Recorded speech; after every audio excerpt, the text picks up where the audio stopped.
Et salut les boomers, aujourd'hui on va faire du SQL, vous savez ce bon vieux langage qui n'est pas vraiment un langage de programmation mais un langage de query, donc d'interrogation de base de données.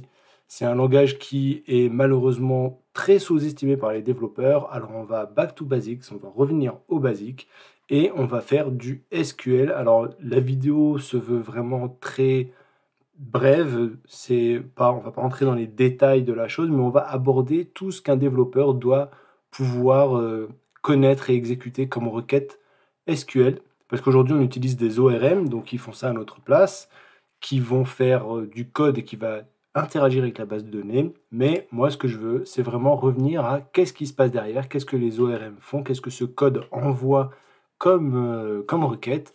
Et j'ai envie de reprendre un peu tous ces basiques avec vous pour que ça puisse être clair pour tout le monde. Alors pour ça, je vais procéder avec une base de données MySQL qui est déjà installée sur mon poste. On ne va pas parler de l'installation, etc. On est des devs, on sait comment ça se passe pour installer la base de données. Il faut aller sur le site officiel de MySQL. Par contre, truc intéressant, sur VS Code, on peut interagir directement avec la base de données. Il y a des choses pour MySQL comme ADSQL qui sont des clients qui nous permettent d'interagir avec la base de données. Sinon, il y a des extensions sur VS Code comme celle-ci, que je conseille, qui est pas mal. Dans sa version gratuite, elle est suffisante. Et on va aborder ce qu'il y a ici. Donc voilà, 5 parties. La création de la base de données, l'insertion des données, la lecture des données, puis la lecture avec des conditions de ces données-là, et l'agrégation de données. Donc si tout ce qu'il y a là, tu sais de quoi ça parle, c'est pas la peine d'aller plus loin dans la vidéo, c'est vraiment fait pour les personnes qui ne savent pas vraiment ce dont il s'agit, ne savent pas exactement comment ça se passe, ou ont envie de revoir toutes ces notions-là de manière plus approfondie, voir ce que ça fait, et donc de le voir en direct. Et je vous embarque avec moi et je vous montre tout ça en live and direct. Donc une fois qu'on a installé l'extension MySQL, qui est cette extension-là, et bien en fait, ça va nous faire une petite icône sur le côté, la database, sur laquelle je vais pouvoir me rendre. Et une fois que je suis sur mon icône, ça va m'ouvrir les bases de données auxquelles je suis connecté. Là, on peut voir que je suis connecté à une base de données locale sur mon PC, Postgre. Celle-là, elle ne nous intéresse pas. Et une base de données localhost, MariaDB. Donc c'est celle-là que j'ai choisi d'installer. Alors MariaDB, MySQL, la différence, c'est pas grand-chose. C'est juste une histoire d'argent, si j'ose dire, de personnes qui vont proposer ces bases de données. Il y a des histoires d'open source entre eux, etc. Mais en gros, MariaDB, MySQL, c'est les mêmes commandes, c'est les mêmes manières de faire, et c'est exactement les mêmes attendus. Il va y avoir quelques petites différences, mais elles ne sont pas très intéressantes à ce stade-là, et c'est rare qu'on y soit confronté. Donc moi, je pars sur du MariaDB, la version est là, et première des choses qu'on va faire, on va suivre nos notes et on va d'abord créer une base de données. Alors le jeu de données sur lequel on va s'appuyer, c'est celui-ci. C'est un jeu de données du gouvernement sur datagouv.fr et donc c'est le jeu de données des jours fériés en France. Alors les jours fériés en France sont accessibles sous forme de données, donc on va avoir ici les informations sur les données, hein. C'est une licence ouverte, on a une couverture temporelle de 50 à 2050, etc., etc. C'est un jeu de données qui n'est pas trop important pour qu'on puisse quand même y voir quelque chose, et qui est suffisant pour pouvoir nous amuser un peu. Donc ce jeu de données, si on regarde un peu la description, il est disponible sous différents formats, CSV, JSON et ICS. Ce qu'on va faire dans un premier temps, puisqu'on l'a dans différents... Alors pour ceux qui sont intéressés, les développeurs, vous voyez qu'il y a des librairies, hein. Il y a une librairie et une API qu'on peut utiliser pour s'amuser avec ça. Sinon, nous, ce qu'on veut, c'est un jeu de données qu'on va pouvoir jeter dans notre base de données. Alors ce qu'on va faire, c'est qu'on va télécharger ça en CSV. On peut ici prévisualiser ce que ça donne en CSV. Donc voilà, c'est un jeu de données assez simple, dans le sens où on va avoir des tables. On va avoir une table avec des colonnes et des lignes, et on va télécharger ce jeu de données sous le format CSV. Ok, donc j'ai ouvert mon jeu de données CSV. C'est le CSV, il y a plusieurs formats, hein. Ça peut être des points-virgules pour délimiter des colonnes, ou ici des virgules en l'occurrence. Et ce qu'on va essayer de faire, c'est qu'on va vraiment pas passer par des outils complexes, parce que les outils complexes qui font ça pour nous, ils le font sous le capot, si j'ose dire. Mais si nous, on le fait directement, on va savoir un peu vraiment comment ça marche. Donc ce qu'on va faire, c'est qu'on va créer notre base de données, et ensuite, on va insérer toutes ces données avec des requêtes pour insérer ces données dans la base. On ne va pas faire du copier-coller ou ce genre de choses, on va directement requêter. C'est par ici que ça se passe. Ok, donc ce qu'on va faire, c'est qu'on va se rendre ici sur notre base de données MariaDB et on va cliquer sur le petit plus là pour faire une nouvelle database. Là, il nous met directement le code de création de la database avec le nom de la database à mettre ici, entre crochets. Donc, ce qu'on va faire, c'est qu'on va reprendre ce code. Ce code, c'est le code de création de la base de données, donc create database, aussi simple que ça. Et ensuite, il nous ajoute un caractère, un set de caractères par défaut. C'est le set de caractères que va utiliser la base de données par défaut.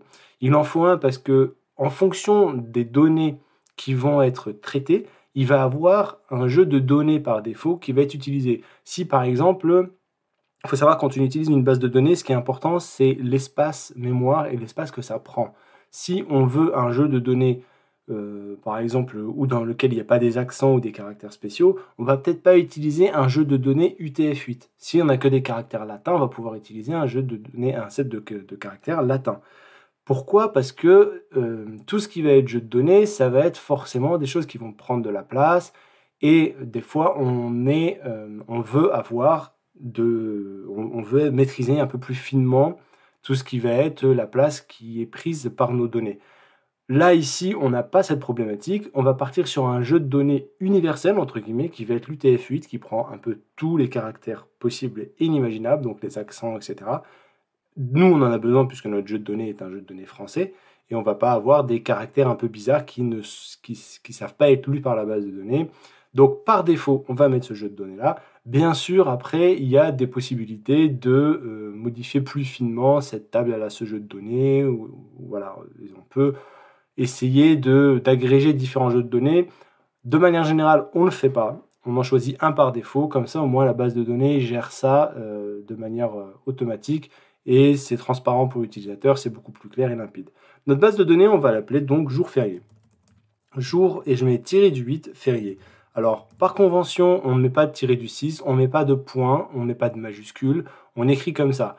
Le langage n'est pas sensible à la casse, je pourrais très bien écrire ça en minuscules, les instructions, create database, etc. Mais bon, par convention, on met en majuscule. En général, avec le temps, on ne se casse plus la tête à passer de la majuscule à la minuscule. Mais par convention, on met les noms de base et de table en minuscule. Et on va mettre des tirets. Donc, on va utiliser cette case-là. Pourquoi? Parce que c'est celle qui va poser le moins de problèmes dans la base de données. C'est celle qui va être le plus souvent reconnue par toutes les bases. Et voilà, c'est d'une part une convention et d'autre part pour éviter certaines problématiques. Ok, donc on va créer là la base de données. C'est la base de données qui va contenir nos vues, nos tables. C'est la base de données qui va contenir nos données. Donc ici, une fois que j'ai mis cette instruction, je vais cliquer ici là sur le petit play, run selected SQL. Je peux faire aussi contrôle et entrée. Donc je lance mon SQL et ce qui se passe, c'est qu'il me dit ok, dans la fenêtre du bas qui vient d'apparaître, il me dit ce qui s'est passé. Donc il me dit ok, voilà, ça c'est ce qui a été joué, et ça, c'est la réponse que je t'ai donnée. Il a bien créé cette database. Comme on le voit ici, là, en haut à gauche, elle est apparue, cette database. Si je la déplie, et ben en fait, je vais avoir table, vue, procédure et fonction, mais j'aurai rien là-dedans. Alors, les vues, les procédures et les fonctions, on ne va pas trop les aborder. Je peux en parler là succinctement, mais je pense qu'on n'ira pas plus loin que ça. Les vues, ça va être des vues liées à un utilisateur. Quand il y a plusieurs utilisateurs sur une base de données, et ben en fait, on va avoir des utilisateurs qui vont avoir des droits d'accès sur les données qu'ils voient donc sur la base. Et c'est donc des vues liées aux utilisateurs. Un utilisateur, en gros, égale une vue. Donc un utilisateur aura une vue particulière. Ça pourrait être en écriture, en lecture, ou ça pourrait être en écriture et en lecture, etc. Les procédures et les fonctions, c'est des choses qui vont s'exécuter. Bon, les fonctions, les développeurs, on voit très bien ce que c'est. Les procédures, c'est des choses qui vont s'exécuter à des moments donnés, des procédures que la base de données va lancer de manière souvent mécanique pour pouvoir faire un traitement donné sur la donnée. Ça a une syntaxe particulière, que ce soit les fonctions ou les procédures, dans laquelle on ne va pas rentrer dans cette vidéo parce que c'est un peu plus touchy que ce qu'on va aborder là. Donc, on a créé notre base de données, on est content. Maintenant, on va pouvoir passer à autre chose. Bon, alors maintenant qu'on a créé notre base de données avec la requête create database, donc la requête qui est ici, et ben en fait, on pourrait très bien la supprimer avec un drop database. Pour s'amuser, on pourrait le faire, mais il n'y a rien comme plus-value spécifique à le faire. Drop database, ça drop, donc ça supprime purement et simplement toute la base de données. Donc attention, attention, attention à ne pas lancer ça n'importe comment, et attention à qui vous donnez les droits de dropper des databases ou des tables. Parce que ce qu'on va faire juste après, c'est créer des tables avec des clés primaires et des clés étrangères, et on peut aussi les supprimer avec la même requête, la même instruction, drop table. Pour avoir toutes les listes des instructions et quelque chose d'assez... donc voilà, comme tout développeur, il lui faut une bonne documentation, il lui faut un bon support. Il y a ce site qui est assez intéressant, sql.sh, qui va en fait lister toutes les sortes possibles de requêtes qu'on peut faire sur une base de données. Là, on va voir aussi qu'on a des fonctions, donc des fonctions natives du SQL. On va avoir aussi des procédures stockées, dont je vous parlais juste avant, et la manière dont on va écrire ces procédures stockées. On va rester, nous, un peu sur tout ce qui va être les requêtes basiques, mais vous allez voir, il y a vraiment déjà de quoi faire. Ok, donc on va créer dans notre base de données une table, et cette table, on va l'appeler, comme on a un fichier CSV qui s'appelle jour férié métropole, on va créer notre première table qu'on va appeler métropole, donc dans la base de données des jours fériés. Hop, métropole, on va l'écrire comme ça, et on va donc mettre l'instruction avant, create table métropole. Alors, create, pas crête. Deux choses importantes. Là, on lance des requêtes une par une. En général, quand on en lance plusieurs, pour que le langage puisse faire la différence entre les requêtes, on les termine par un point-virgule. C'est comme dans du code, comme dans du langage de programmation. On va terminer les instructions par un point-virgule pour que il se repère. Voilà, ça c'est la fin de cette instruction-là. Create table métropole. Je suis dans la base de données, ici, jour férié. Donc, il va automatiquement le comprendre. Mais ce que je peux faire, et qui est beaucoup mieux, c'est ajouter ici jour férié, point métropole. Donc, il va le savoir que c'est la table métropole que je vais créer dans jour férié. Et en fait, en précédant comme ça va me permettre de dire que c'est bien cette base de données-là.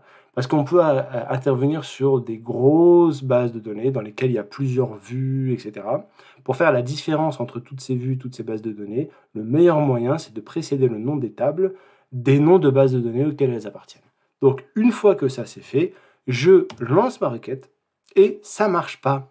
Alors, pourquoi ça ne marche pas? Ça ne marche pas parce que ici, je crée une table. Et on va tout simplement lire l'erreur.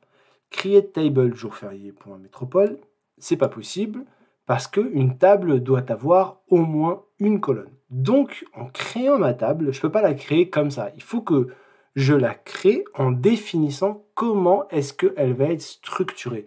Le langage SQL, c'est un langage très structuré, très structurant, et dès le début, il nous dit, voilà, la table, si elle est créée, il va falloir me dire comment cette table, elle va être faite. Donc, il va falloir que je lui dise, écoute, je vais créer ma table, et dedans, je vais donner des noms de colonnes qui vont correspondre typiquement à ces noms-là. On est d'accord que, en gros, les noms que je vais avoir, c'est les noms qui sont les en-têtes de mes fichiers ici.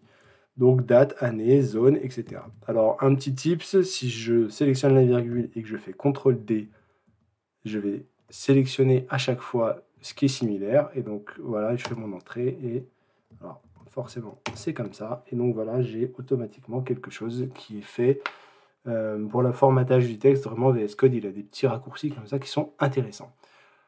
Donc, ce que je vais devoir faire, c'est lui expliquer que cette table-là, elle va avoir 1, 2, 3, 4 colonnes différentes. Et il va falloir que je lui dise quel type de données va dans ces colonnes-là. Alors, si je me rends sur le site sql.sa dont je vous ai parlé tout à l'heure, j'ai la syntaxe qui est là. Donc, c'est create table. Donc le nom de la table, on voit bien que la convention dont je vous parlais tout à l'heure avec les petits underscore 8 sont bien là. Et on va avoir le nom des colonnes, donc l'ouverture de parenthèse et la fermeture de parenthèse, le nom des colonnes et à chaque fois le type de données. Et pour avoir le type de données, en fait, on va voir que on a plusieurs choses qu'on va devoir indiquer. Alors, on peut indiquer varchar, date, int, qui sont les plus courants. Donc, varchar, ça va être des chaînes de caractères, des dates ou des int, donc des nombres des integers. Alors, varchar, les nombres qui sont entre les parenthèses après varchar, par exemple ici 100, c'est le nombre de positions de la chaîne de caractères. Donc là, c'est une chaîne de caractères de longueur maximale de 100 caractères. Et ensuite, ce qu'on peut ajouter aussi, c'est qu'est-ce qui va être la clé primaire de la table, c'est-à-dire l'identifiant. Et on va également mettre si cet identifiant, il peut ou pas être nul. Donc, ce qu'on va faire, c'est qu'on va revenir sur notre table et on va voir qu'ici, on a bien des choses qui correspondent à... Donc, on va ouvrir la parenthèse ici. Non, ça c'est pas du tout ce que je veux. Voilà, je vais reprendre mes données ici. Et ce que je vais faire, c'est que je vais bêtement appliquer la manière de faire ici. Par contre, une chose que je vais rajouter, c'est un identifiant à ma table. Décidément. Et cet identifiant-là, en fait, ça va être un nombre qui va identifier de manière unique la ligne en question. Puisque là, en fait, je vais créer une table avec des colonnes, je vais juste rajouter une colonne qui va prendre pour chaque ligne un identifiant différent. Et cet identifiant, en fait, je vais l'auto-générer. Donc, on a la fameuse, justement, auto-incrémente qui n'arrêtait pas de se mettre depuis tout à l'heure.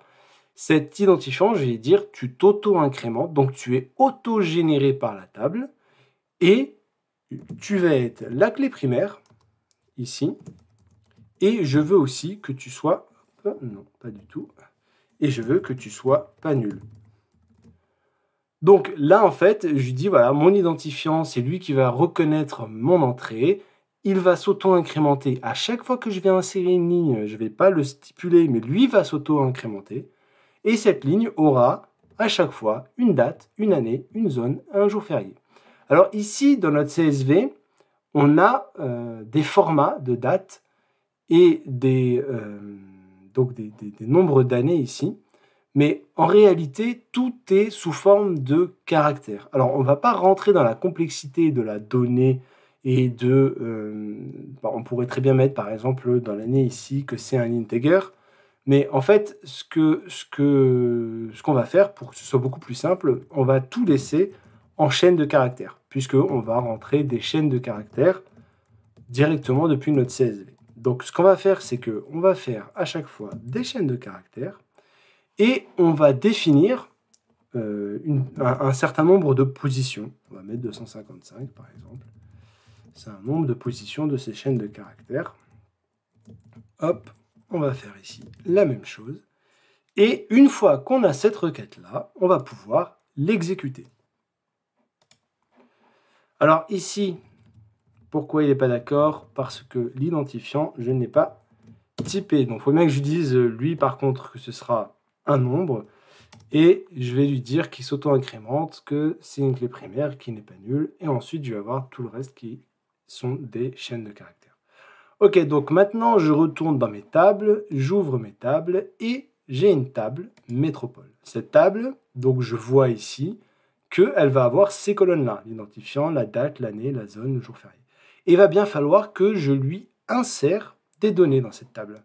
Donc, maintenant qu'on a fait notre create database et notre create table, bien entendu, on se souvient qu'on peut drop la database ou drop la table. On a des primary keys, on n'a pas encore vu les foreign keys, on va voir ça un peu plus tard. C'est les clés étrangères, pour ça il va nous falloir deux tables, c'est ce qui va relier deux tables entre elles, mais pour l'instant, on n'y est pas. On va voir comment on insère des données. Et pour insérer des données, c'est la syntaxe insert into, le nom de la table, les valeurs, etc. Puisqu'on a ça, on va tout simplement prendre, par exemple, une ligne. Voilà, hop, on va prendre cette première ligne. Et on va la mettre comme ça entre parenthèses. on va délimiter avec des simples quotes à chaque fois chacune des données qu'on veut rentrer. Et on va tester. Donc là, on met bien un point virgule pour dire que c'est une exécution. Là, on met bien un point virgule. Et donc, on va mettre un insert into le nom de la table, qui est métropole. Alors, on va également, on va suivre notre convention dont on vient de parler, jour férié, point, métropole. Hop, on va mettre ici, insert into machin, les valeurs qui sont là. Donc en fait, ici, on a repris tout simplement la syntaxe et on va l'exécuter pour une seule ligne. Donc ici, il ne va pas vouloir. Pourquoi est-ce qu'il ne va pas vouloir? Il va nous donner une erreur qui est le nombre de colonnes ne correspond pas. C'est normal, ici, on a 4 colonnes et on a vu qu'avec l'identifiant, ça fait 5 colonnes. Alors, c'est tout simplement parce que cette manière d'insérer les données ne correspond pas à ce qu'on veut faire.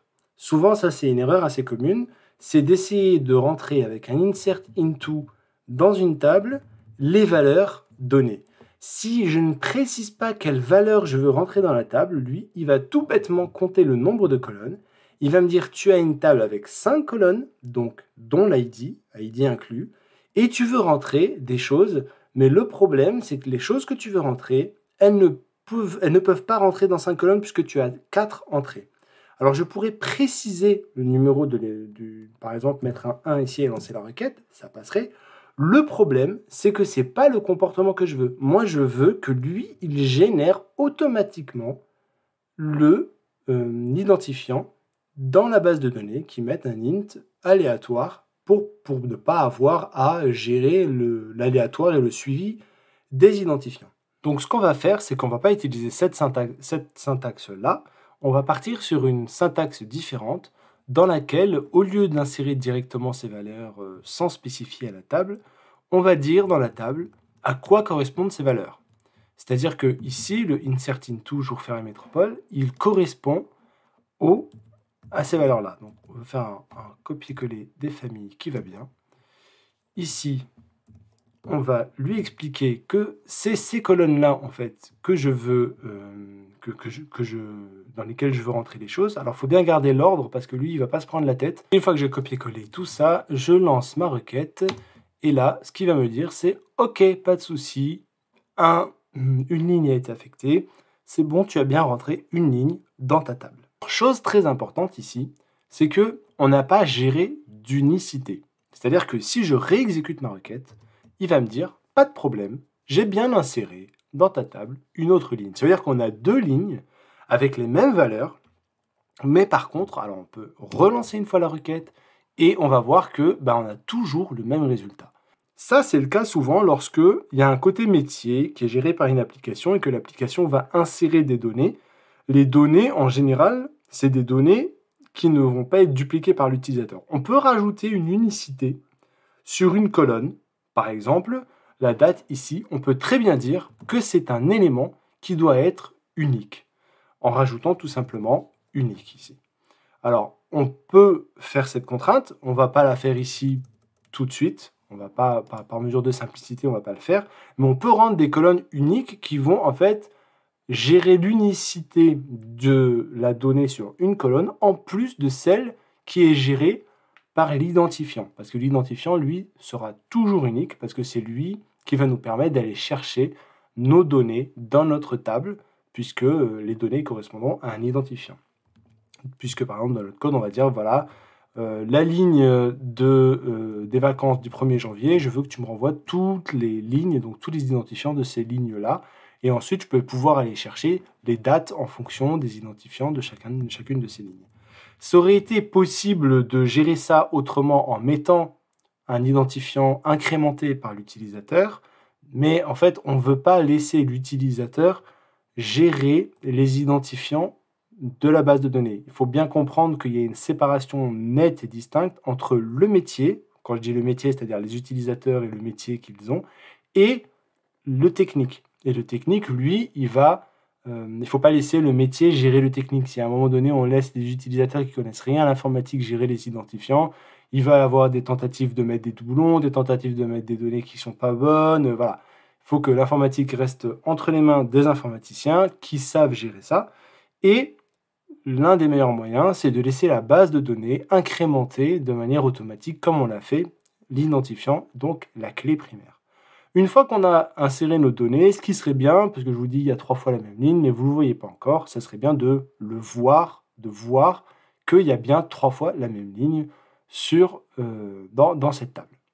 Alors j'ai remis ici en bas par simple clic et glisser, hein, c'est assez efficace, donc j'ai redescendu ici tout ce qui va être la sortie de ma console, je vais virer ici, je vais garder les sorties de mes requêtes, et on va faire de la lecture simple. Donc ce qu'on va faire là tout simplement, c'est que maintenant qu'on a mis ça dans notre table, eh ben, on va faire un select, donc on select, étoile ça veut dire tout, from, donc à partir de la table, notre table, on est bien d'accord que c'est celle-là. Donc là, tout ce qu'on va faire, c'est qu'on va lui demander de nous montrer tout ce qu'il y a dans cette table.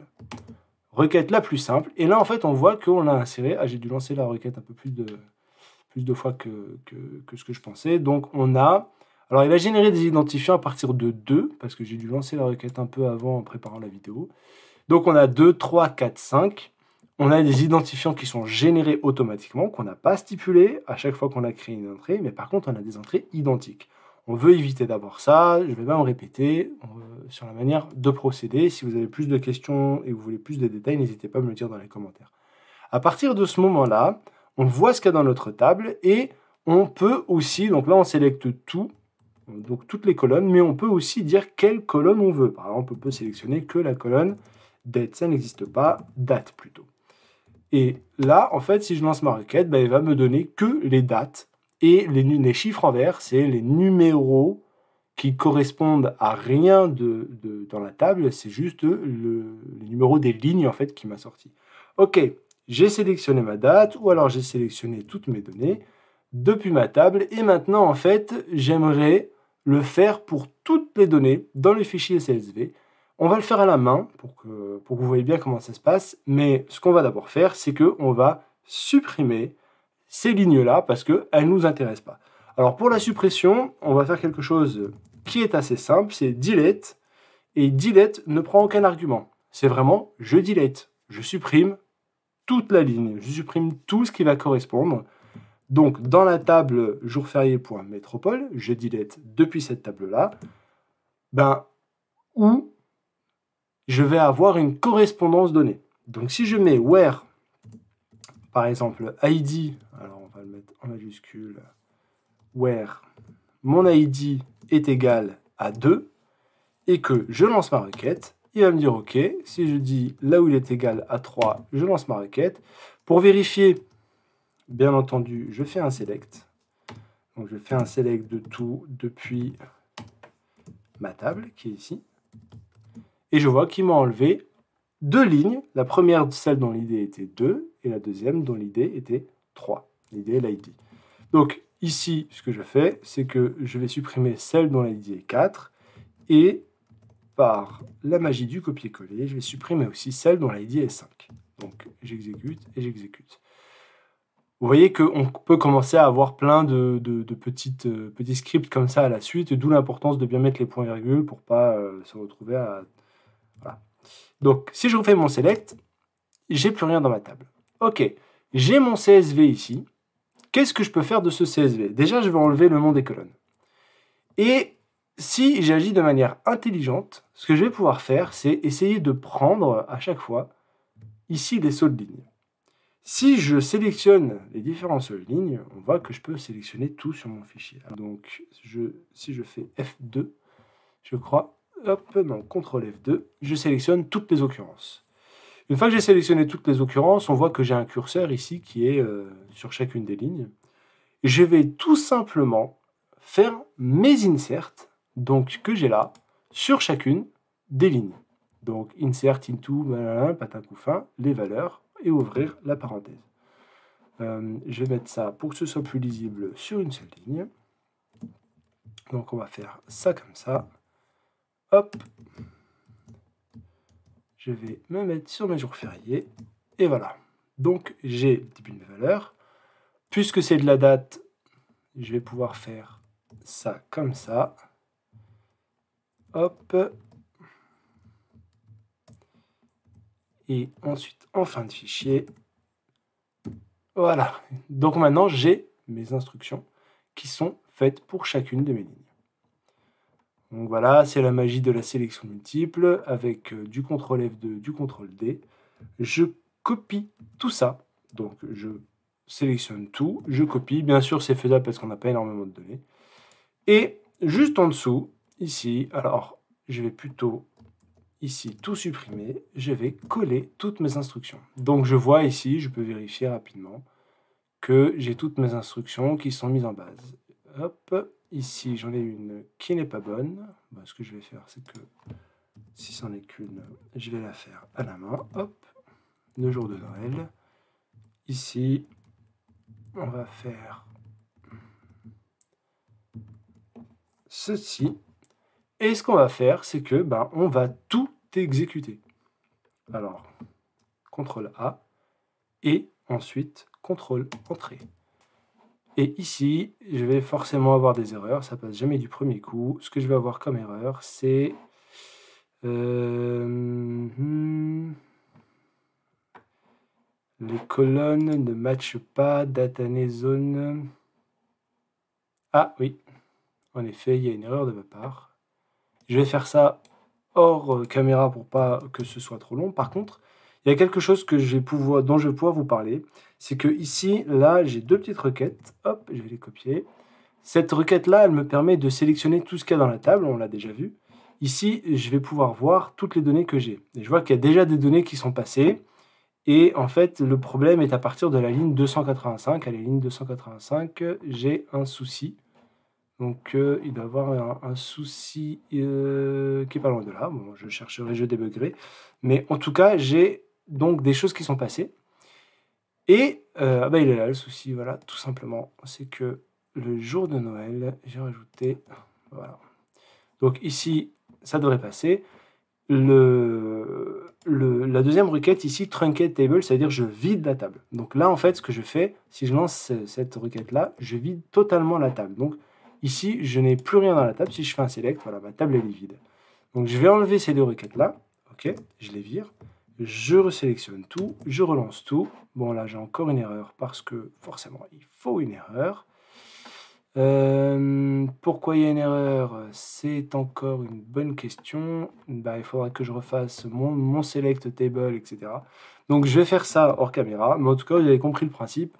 En général, ça passe jamais du premier coup et il faut toujours le relancer, supprimer les données, relancer. Il ne faut pas avoir peur de supprimer la donnée tant que tout n'est pas passé, corriger et ensuite, une fois que tout est bien corrigé, lancer la donnée.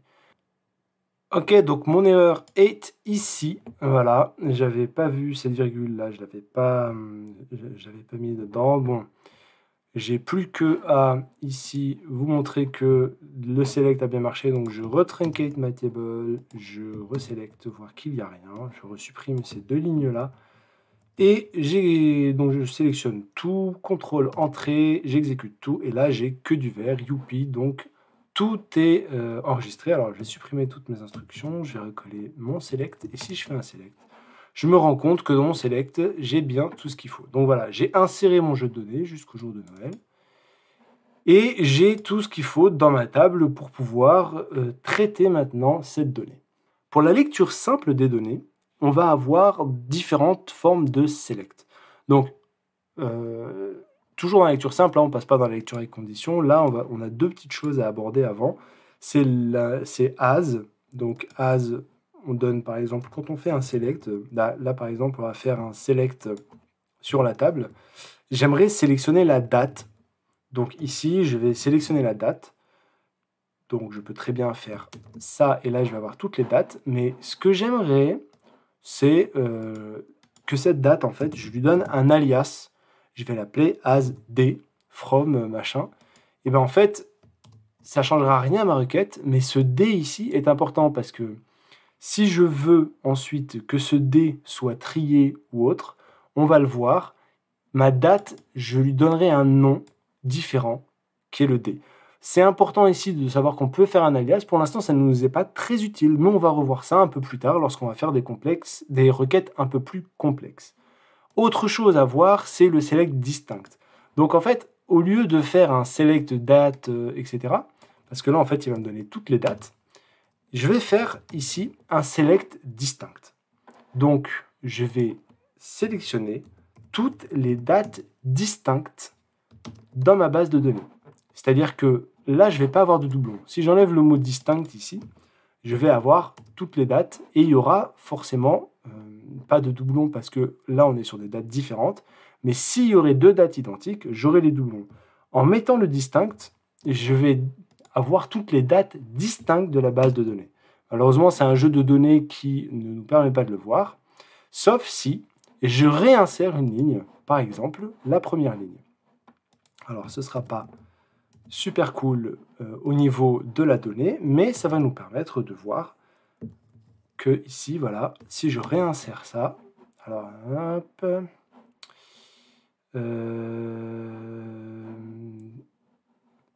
qu'est-ce que les colonnes ne lui conviennent pas? Pourquoi? Parce que ici, hop, il me faut ça. Donc voilà. Ici, donc, si je refais un select date, je vais avoir deux fois, normalement, la date du 1er janvier. Et alors, pour pouvoir le voir, il faut que je fasse un order by date. On va le voir après.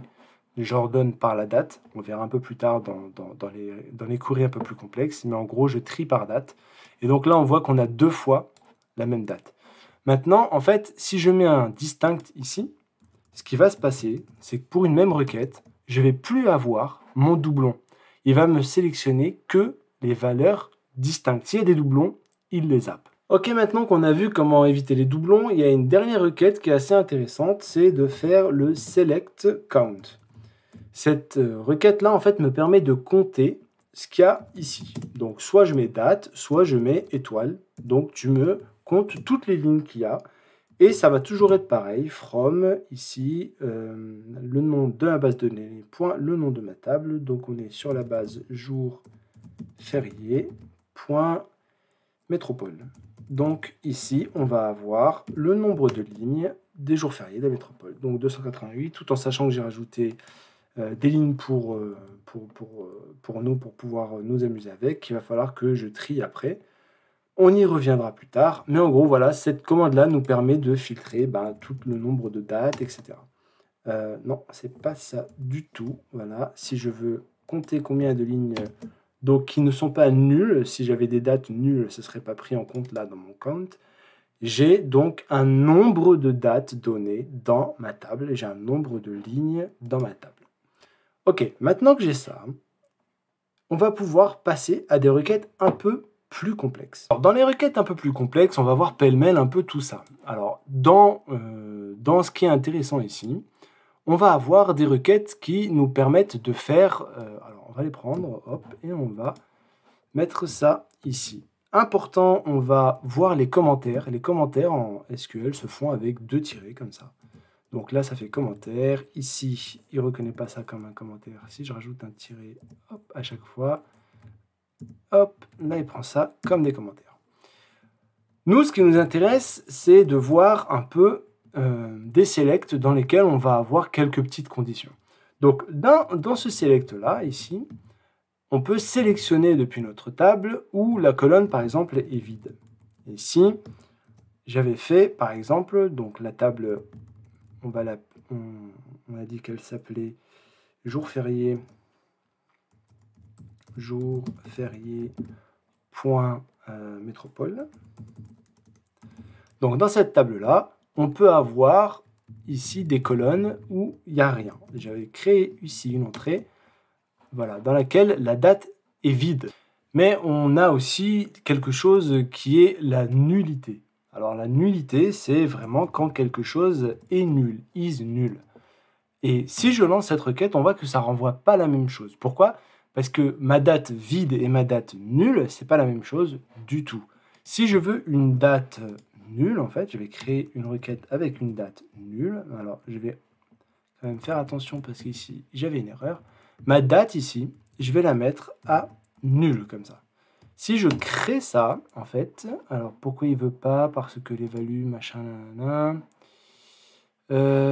Oui, il ne veut pas parce que justement ici j'ai pas mis mon point virgule. Donc si je lance cette requête, ici, voilà, j'ai fait l'erreur dont je vous parlais, j'ai pas délimité avec le point virgule. Là maintenant que c'est délimité, il a bien lancé cette requête comme étant une requête à part. Maintenant que j'ai quelque chose de nul, si j'envoie ma requête ici de donne-moi, alors je vais par mesure de clarté descendre ça. Hop, ici, ça peut descendre, ça peut descendre. Voilà.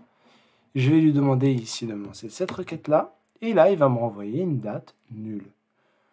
On voit que c'est l'ID 289. Alors que la date vide, c'est pas le même ID. On est sur l'ID 288. Alors, ça, c'est assez important. Parce que le nul et le vide ne sont pas pareils, ne sont pas gérés pareil, et on peut des fois faire la confusion entre les deux. Ok, maintenant, si je veux avoir quelque chose de plus spécifique, comme par exemple les jours fériés, qui sont en janvier. Ben, en fait, là, je ne vais pas utiliser un égal, parce que je ne suis pas sur une égalité stricte. Je vais utiliser un is, et je vais utiliser un autre mot qui est le mot like, qui est comme. Et je vais utiliser les pourcentages. Ces pourcentages-là, en fait, m'indiquent que ce mot, il doit être... Donc, si je dis, par exemple, janvier, et je ne suis plus sur la date ici, mais sur le nom du jour férié, donc nom, jour, férié, et que j'exécute cette requête, hop, là, where non jour férié, is like... Alors, il n'y a pas de is. Voilà, il n'y a pas de is dans la syntaxe, mais à culpa, autant pour moi. Donc, les jours fériés qui sont comme janvier. Et en fait, ici, ce janvier, il peut être au début, au milieu ou à la fin, parce qu'il y a un pourcentage avant, donc il peut y avoir quelque chose avant, et il y a un pourcentage après, donc il peut y avoir quelque chose après. Si je veux dire ce qui se termine par janvier, j'enlève le pourcentage ici, et je vais avoir ce qui se termine par janvier. Bien sûr, si ici, j'enlève tout, je vais rien avoir. Si je dis qu'il commence par janvier, je vais rien avoir parce que j'ai aucune ligne qui commence par janvier. Par contre, toutes mes lignes, bah, je peux mettre elles se terminent ou elles contiennent, pour avoir une requête un peu plus large, elles contiennent le mot janvier. Donc ici, je vais avoir tous les jours fériés de janvier. On remarque ici que j'ai des doublons. Bah, c'est un peu les jeux de données avec lesquels je me suis amusé. Ici, je peux trier directement. Hop, voilà. Ici, j'ai mes doublons. Donc, en 2022, ici, j'ai 1er janvier, qui est un doublon ici, ici, ici. C'est les doublons que j'ai créés soit au début, soit à la fin, on voit en fonction des ID. Et que je pourrais supprimer tout simplement en mettant des delete from, where l'ID est égal à delete, donc from ma table, qui est la table jour férié, ici. Hop. Where l'ID est égal à donc un coup 289, ici 288, oui, il est inutile celui-ci, et qu'est-ce qui me reste ici? Alors, il n'est pas ordonné par, tac, celui-là aussi, le 287. Étant plus. Ok. Donc, à partir du moment où j'ai maintenant un savoir-faire de faire des requêtes un peu plus complexes, que j'ai vu ici tout ce qui est like, tout ce qui est where les colonnes est égal à, je peux voir aussi les and, or, les in, between. Ça, c'est des mots-clés. On ne va pas revenir dessus forcément spécifiquement parce qu'ils veulent dire exactement ce que leur nom indique. Par exemple, je peux dire where nom de jour férié like janvier, and année égale, et là au niveau des années, on a par exemple 2002. Donc là, je vais avoir tout ce qui est en 2002 et dont tout ce qui est en janvier de l'année 2002. Et donc voilà, je vais avoir le 1er janvier de l'année 2002 Et si je regarde en 2003, eh ben, je vais aussi avoir le 1er janvier de l'année 2003, etc. Donc je peux chaîner ici avec des AND, avec des OR. Bon, après, c'est des choses logiques, hein. C'est des genres de portes logiques. On peut mixer un peu comme ça. Le between s'utilise pour les dates, entre telle et telle date. Le is, on l'a vu. Les is nuls, on l'a vu, mais on peut aussi avoir is not nul, pour les choses qui ne sont pas nulles. Et ensuite, on peut limiter le résultat de nos recherches. Par exemple, ici, bon là, on n'a qu'une recherche, donc ça va pas être... on n'a qu'un seul résultat, on n'a qu'une seule ligne de résultat, donc on va refaire une recherche dans laquelle on a plusieurs lignes. Et ce que je vais faire, c'est que je vais les limiter à 5. Je veux que les 5 premiers. Donc voilà, je vais avoir les 5 premiers. Mais ce qui est intéressant, c'est si je veux ordonner par quelque chose. Là, par exemple, si je veux ordonner order by date et que je veux limiter à 5, l'autocomplétion parfois, voilà. Donc là, j'ordonne par date et je limite à 5. Mais je peux aussi ordonner par date. Donc là, on voit qu'on commence du 1er janvier 2002 au 1er janvier 2006. Mais je peux aussi, donc de manière ascendante par défaut, du plus petit au plus grand, mais je peux aussi le faire de manière descendante.